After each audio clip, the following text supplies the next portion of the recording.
আসসালামু আলাইকুম। কুমড়ার শাক তো সবাই রান্না করতে পারেন, কিন্তু কালার ঠিক থাকা এবং কি প্রপার ওয়েতে রান্না করার টেকনিক যদি না জেনে থাকেন, তাহলে ভিডিওটা আপনার জন্য। প্রথমে চুলায় আমি পানি ফুটিয়ে নিলাম। ফুটানো পানির উপরে আমি হলুদ গুঁড়ো, মরিচ গুঁড়ো অল্প করে এবং কি ধনিয়া, জিরা, গরম মশলা হাফ চামচ দিয়েছি, কুচুনো চিংড়ি দিয়ে দিচ্ছি। আমি কিন্তু পানিটা ফুটিয়ে নিয়েছি। ঠান্ডা পানিতে মোটেও দিবেন না আপনারা বলতে পারেন এখানে কাঁচামরিচ ব্যবহার না করে আমি কেন শুকনো মরিচটা ব্যবহার করেছি, অর্থাৎ গুঁড়ো মশলাটা কেন ব্যবহার করেছি। এখানে এটা যদি লাউ শাক রান্না হতো তাহলে অবশ্যই আপনি কাঁচামরিচ দিয়ে রান্না করতেন, আর যদি মিষ্টি কুমড়ার শাক হয় সেক্ষেত্রে কোনোভাবে রান্না করবেন না, গুঁড়ো মরিচ দিয়ে রান্না খেতে কিন্তু অসাধারণ লাগে।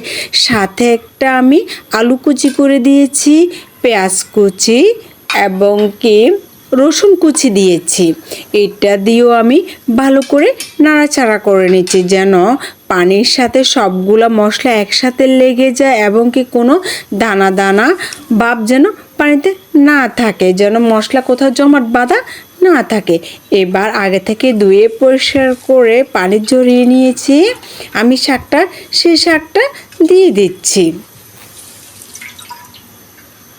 অনেকে বলেন যে শাকটা নাকি কালার নষ্ট হয়ে যায়। আপনি যদি এই পদ্ধতি ব্যবহার করে রান্না করেন তাহলে কালার কোনোভাবেই নষ্ট হবে না। এভাবে একবার বাসায় রান্না করে সবাইকে চমকে দিতে পারেন, আর আপনার মাছ মাংস কোনোটাই লাগবে না। শাকটা তারা খুব মজা করে খেয়ে নেবে, বাচ্চারাও খেয়ে নেবে। আর শাক রান্নার ক্ষেত্রে আপনারা ছোট ছোট চিংড়িগুলো কাটতে কিন্তু অসুবিধা হয়, তারপরও খেতে যদি মজা হয়, তরকারিটা খেয়ে যদি সবাই প্রশংসা করে তাহলে তো কষ্টটাও অনেক সময় সার্থক মনে হয়। আমার রান্নাটা হয়ে গেছে, আমি একটু লবণ দেখে নিচ্ছি। লবণ দেখে একটু চামচ দিয়ে একটু চেপে চেপে শাকগুলাকে আর একটু ভেঙে দিয়েছি। এরপর আমি তেল দিব। এটা আমি পেঁয়াজ দিয়ে বাগারটা দিব না, দিব হলো রসুন কুচি দিয়ে। আমি রসুনগুলা থেতলে দিয়েছি, দিয়ে এরপর তেল দিচ্ছি।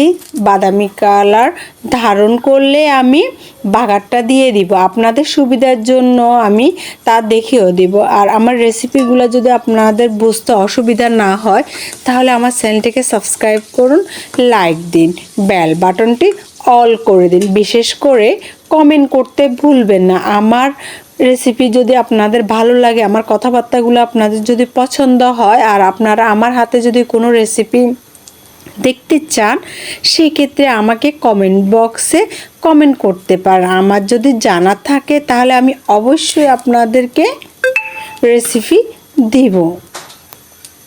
তেলটা আমি গরম হয়ে গেছে এবং কি আমার রসুনটা ব্রাউন কালার ধারণ করেছে। এই পর্যায়ে এসে আমি কিভাবে দেখেছেন বাগারটা দিচ্ছি, এভাবে করে আপনারা বাগার দিয়ে রান্নাটা করবেন, খেতে কিন্তু অনেক মজা হয়। শাকটা রান্নার পরে যখন বাগার দেওয়া হয় তখন যে স্মেলটা আসে সেটা কিন্তু অনেক মজা লাগে। আমি ঢাকনা দিয়ে 1 মিনিটের জন্য অপেক্ষা করে রান্না করে নিয়েছি। এরপর আমি গরম বাটিতে নিয়েও আপনাদেরকে দেখাচ্ছি। দেখেছেন কত সুন্দর আর লোভনীয় হয়েছে।